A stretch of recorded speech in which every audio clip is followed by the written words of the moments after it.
പാറ്റ സമരം ഡൽഹിയിൽ നടക്കുകയാണ്. സമവായത്തിന് വേണ്ടിയിട്ട് മന്ത്രിയുമായിട്ട് ചർച്ചയ്ക്ക് തയ്യാറാണെന്ന് കേന്ദ്ര സർക്കാർ അറിയിക്കുന്നു. പക്ഷേ കാണണമെങ്കിൽ മന്ത്രിമാർക്ക് ഞങ്ങളുമായിട്ട് ചർച്ച നടത്തണമെങ്കിൽ തെരുവിലേക്ക് വരണമെന്നാണ് ഈ പറയുന്ന നേതാക്കൾ, പാറ്റ പാർട്ടികളുടെ നേതാക്കൾ പറയുന്നത്. ശരിക്കും അതെന്ത് നീതിയാണ്, അതെന്ത് ന്യായമാണ് സർ പറയുന്നത്? അല്ല, അങ്ങനെയല്ല.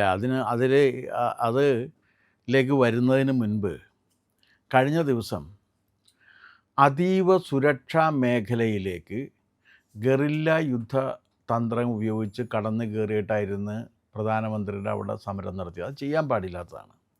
അതെന്താ കാര്യം എന്ന് വെച്ച് കഴിഞ്ഞാൽ, പാർലമെൻറ്റ് ആക്രമണമൊക്കെ കഴിഞ്ഞതിന് ശേഷം അത് അതീവ സുരക്ഷാ മേഖലയായി പ്രഖ്യാപിക്കുകയും അവിടെ ആര് കടന്നു ചെല്ലണമെന്നുണ്ടെങ്കിലും അതിൻ്റെ സെക്യൂരിറ്റി ഇതൊക്കെ ഉണ്ട്. അങ്ങനെ ആളുകളൊന്നും അവിടെ പ്രകടനം അനുവദിക്കാറില്ല, ആൾക്കൂട്ടം അനുവദിക്കാറില്ല.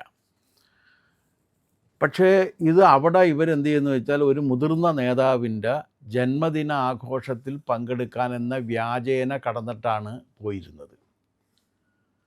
അങ്ങനെ ഇരിക്കുന്നതിന് പാർലമെൻറ്റിലെ പ്രതിപക്ഷ നേതാവ് നേതൃത്വം കൊടുക്കുന്നു എന്നുള്ളതാണ് അതിൻ്റെ ഏറ്റവും ദയനീയമായ അവസ്ഥ. പാർലമെൻറ്റിലെ പ്രതിപക്ഷ നേതാവായ രാഹുൽ ഗാന്ധി ഗറില്ല യുദ്ധതന്ത്രമാണ് ഉപയോഗിച്ചുകൊണ്ടിരിക്കുന്നത്. കാരണം എന്തും ചെയ്ത്, ഏതു തരത്തിലും ചെയ്ത്, ഞങ്ങൾ ഒരു സുരക്ഷാ മാനദണ്ഡവും പാലിക്കില്ല, ഞങ്ങൾക്ക് തോന്നിയ രീതിയിൽ ഞങ്ങൾ ചെയ്യും എന്ന് പറഞ്ഞുകൊണ്ടാണ് ഇത് വരുന്നത്. അപ്പോൾ ഇതിൽ ഒരു കാര്യം ശ്രദ്ധിക്കേണ്ടുള്ളത് എന്താണെന്ന് വെച്ച് കഴിഞ്ഞാൽ, ഇപ്പോൾ അവിടെ കൂടുന്ന 30,000 പേരുണ്ടെന്നാണ് ഇവർ അവകാശപ്പെടുന്നത്. 30,000 പേരൊന്നും ഉണ്ടാവില്ല. ഒരു 10,000 10,000 പേരിൽ താഴെയുള്ളവരാണ് വന്നിരിക്കുന്നത്. ഇന്ത്യയിൽ 1,40,00,000 ജനങ്ങളുണ്ട്. ഈ 1,40,00,000 ജനങ്ങൾ തെരഞ്ഞെടുപ്പ് പ്രക്രിയയിൽ 140 കോടി അല്ല 140 കോടി, സോറി, 1 കോടിയല്ല, 140 കോടി.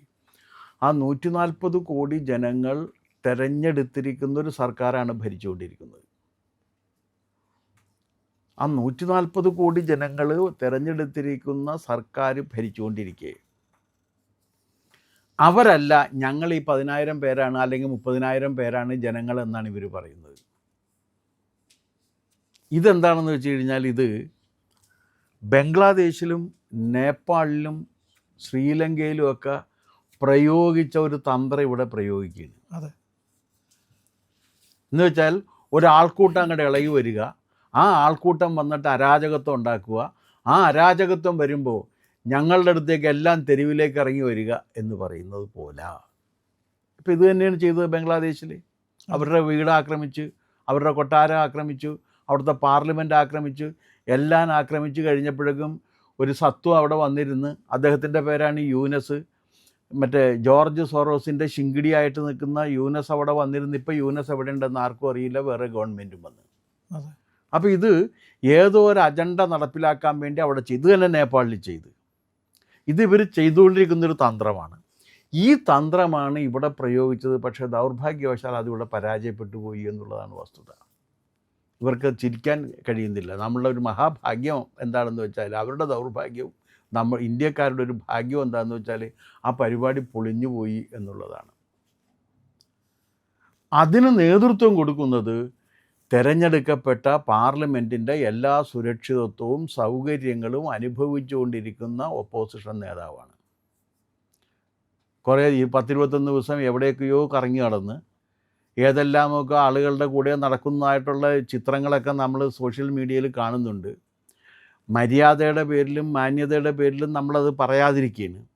അവിടെ നിന്ന് വന്നതിന് ശേഷം ഈ ഇദ്ദേഹം കാണിക്കുന്നത് ഇതാണ്. അരാജകത്വത്തിന് വേണ്ടിയിട്ട് നിലകൊള്ളുകയാണ്. ഇത് അപകടകരമാണ്. അപ്പോൾ അരാജകത്വം അതിൻ്റെ ഭാഗമായിട്ടാണ് എന്ത് പറയുന്നത്. കഴിഞ്ഞ ദിവസം നദ്ദയെ വീട്ടിൽ ചെന്ന് കണ്ട് മെമ്മോറാണ്ടം കൊടുത്തവർ മന്ത്രി ചർച്ചയ്ക്ക് വിളിച്ചപ്പോൾ പറയാണ്, അവിടെയല്ല, ഞങ്ങൾ ജന്തർ മന്ദറിലിരിക്കുന്നുണ്ട്, ഞങ്ങളുടെ വീട്ടിലേക്ക് വന്നം, ഗവൺമെൻറ് എല്ലാ ജനങ്ങൾക്കും അടുത്തേക്ക് ചെല്ലാൻ, 140 കോടി ജനങ്ങൾക്ക് അടുത്തേക്ക് ചെല്ലാൻ ഏത് സർക്കാരിന് കഴിയും?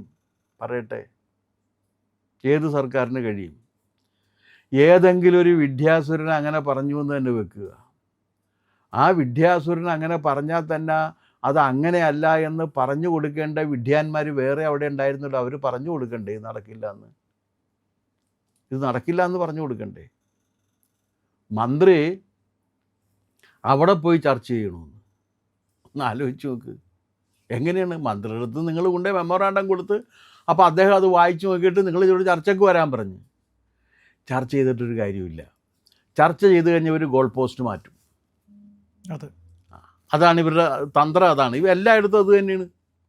ഇപ്പം ആദ്യം ഒരാളെ മാറ്റാൻ പറയും, അയാളെ മാറ്റാമെന്ന് പറഞ്ഞാൽ അടുത്ത ആളെ മാറ്റാൻ പറയും, അത് കഴിഞ്ഞാൽ സ്പീക്കറെ മാറ്റാൻ പറയും, അത് കഴിഞ്ഞാൽ പ്രധാനമന്ത്രിയെ മാറ്റാൻ പറയും, പിന്നെ രാഷ്ട്രപതിയെ മാറ്റാൻ പറയും. ഇത് ചെയ്യും.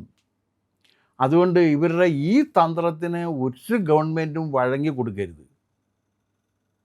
പിന്നെ കാണിച്ചത് എന്താണ്? കാണിച്ചത് ശുദ്ധ തെമ്മാടിത്തമല്ലേ. ഇവർക്ക് പോലീസുകാർക്ക് കല്ലെറിയാനുള്ള കല്ലുമായിട്ട് ഈ സമരക്കാരെ എങ്ങനെ എത്തി? അതിന് മറുപടി പറയേണ്ടത് രാഹുൽ ഗാന്ധി. ബോക്സുകളിൽ കല്ല് കൊണ്ടുവരുന്നത്, പെട്ടികളിലാക്കി കല്ല് കൊണ്ടുവരുന്നതിൻ്റെ വീഡിയോ പുറത്തു വന്നു. അതിന് മറുപടി പറയേണ്ടത് രാഹുൽ ഗാന്ധിയാണ്. കാരണം അയാളല്ല അവിടെ ഇരുന്ന് ഇതിന് നേതൃത്വം കൊടുക്കേണ്ടത്. പിന്നെ ഒരു കാര്യം മനസ്സിലാക്കിയാൽ കൊള്ളാം, ഇന്ത്യയിലെ എല്ലാ സംസ്ഥാനത്തും കോൺഗ്രസ് ഓഫീസിലേക്ക് മാർച്ച് നടത്താൻ BJPക്കും കഴിയും എന്നുള്ള കാര്യം മനസ്സിലാക്കിയാൽ കൊള്ളാം. കോൺഗ്രസിൻ്റെ നേതാക്കളെ ഇതുപോലെ മറച്ചു വെക്കാൻ പറ്റും. കോൺഗ്രസിൻ്റെ മുഖ്യമന്ത്രിയെ അടക്കമുള്ളവരെ ഇവിടെയും വേണമെങ്കിൽ ഇതുപോലെ തന്നെ ആക്കി വെക്കാൻ പറ്റും. അപ്പോൾ പൂക്കികളൊക്കെ ആക്കികളായി പോകുന്ന ഒരവസ്ഥയിലേക്ക് എത്തും എന്നുള്ള കാര്യം ഇവരും പറഞ്ഞു കൊടുക്കേണ്ടതാണ്. എന്ത് ഇതിലാണ്, ഏത് നിയമത്തിൻ്റെയും അടിസ്ഥാനത്തിലാണ് കേരളത്തിൻ്റെ മുഖ്യമന്ത്രി സമരപന്തലിൽ പോയിരുന്നത്? ഏതടിസ്ഥാനത്തിലാണ്? സത്യപ്രതിജ്ഞ. അവിടെ നടന്നിരിക്കുന്ന എല്ലാ നിയമവിരുദ്ധമായ പ്രവർത്തനങ്ങൾക്കും കേരളത്തിലെ മുഖ്യമന്ത്രിക്കും പങ്കുണ്ടെന്നല്ലേ അതിൽ നിന്ന് വരുന്ന കാര്യം? വെറുതെ അതുവഴി പോയപ്പോൾ പോയിരുന്നാണ്. അല്ല, അതിന് പറയേണ്ടതെന്ന് വെച്ചാൽ അദ്ദേഹത്തുമായിട്ട് അടുപ്പുള്ളവർ പറയുന്നു അത് അവിടെ പോയിരുന്നില്ലെങ്കിൽ KC വേണുഗോപാൽ പ്രശ്നം ഉണ്ടാക്കിയിട്ട് പുള്ളിയെ മാറ്റിക്കും എന്നാണ്. കേരളത്തിലിപ്പോൾ സതീശൻ പൂക്കി ആകണോ ആകണോ മന്ത്രി എന്നുള്ള കാര്യം അവർ തീരുമാനിച്ചോട്ടെ. ഒരിടത്ത് പൂക്കി വരുന്നു, വേറൊരിടത്ത് ആക്കി വരുന്നു. പൂക്കിയോ ആക്കിയോ ആരും ആയിക്കോട്ടെ.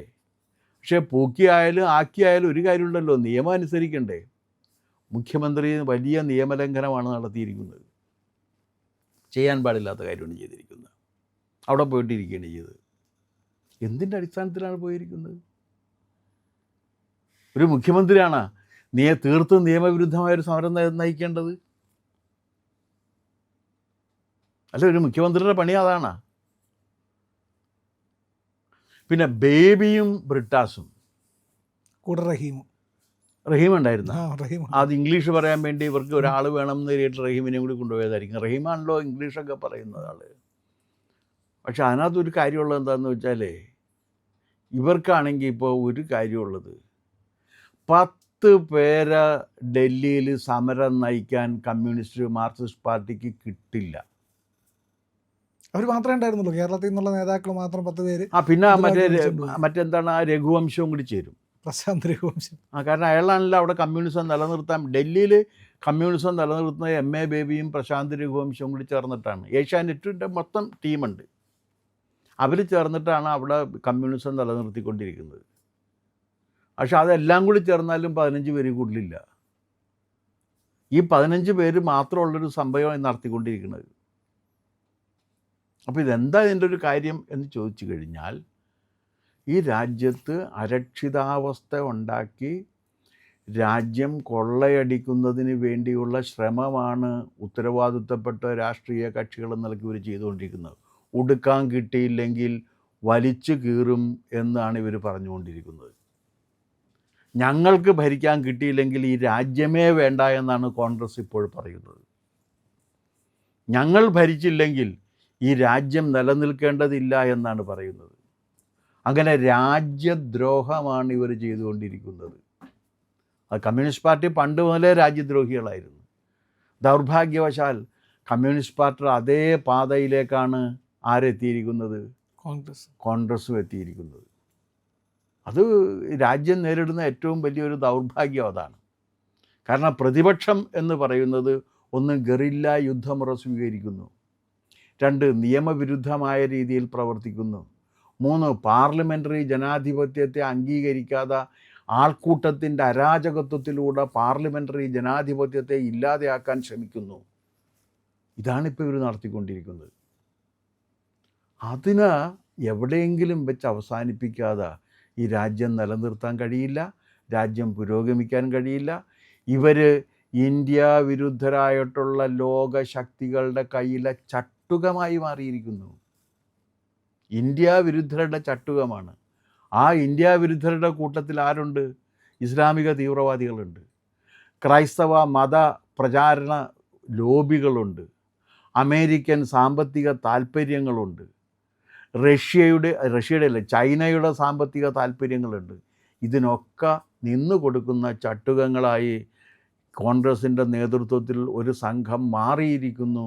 അവരുടെ ഏറ്റവും ധിക്കാരപരമായ വെല്ലുവിളിയാണ് മന്ത്രിമാരെല്ലാം ജനങ്ങളുടെ വീടുകളിൽ ചെന്ന് അവരോട് സംസാരിക്കണം എന്ന് പറയുന്നത്. ഈ ഇന്ത്യയിൽ 140 കോടി ജനങ്ങളുണ്ട് എന്ന കാര്യം അവർ മറക്കരുത് എന്ന് മാത്രമേ എനിക്ക് അവരോട് പറയാനുള്ളൂ. പ്രിയമുള്ളവരെ, മറ്റു മാധ്യമങ്ങൾ പറയാത്ത ഏറ്റവും പുതിയ വാർത്തകളും വിശകലനങ്ങളുമായിട്ടാണ് ഇന്ത്യ ലൈവ് നിങ്ങളുടെ മുന്നിലേക്ക് വരുന്നത്. നമ്മുടെ ചാനൽ കാണണം, ഒരുപാട് പേരെ കാണിക്കണം, അവരോടൊക്കെ ചാനലിൻ്റെ വരിക്കാരാവാൻ പറയണം, സബ്സ്ക്രൈബ് ചെയ്യണം. ചെയ്യാത്ത ആളുകൾ ഉറപ്പായിട്ടും ചെയ്യണേ.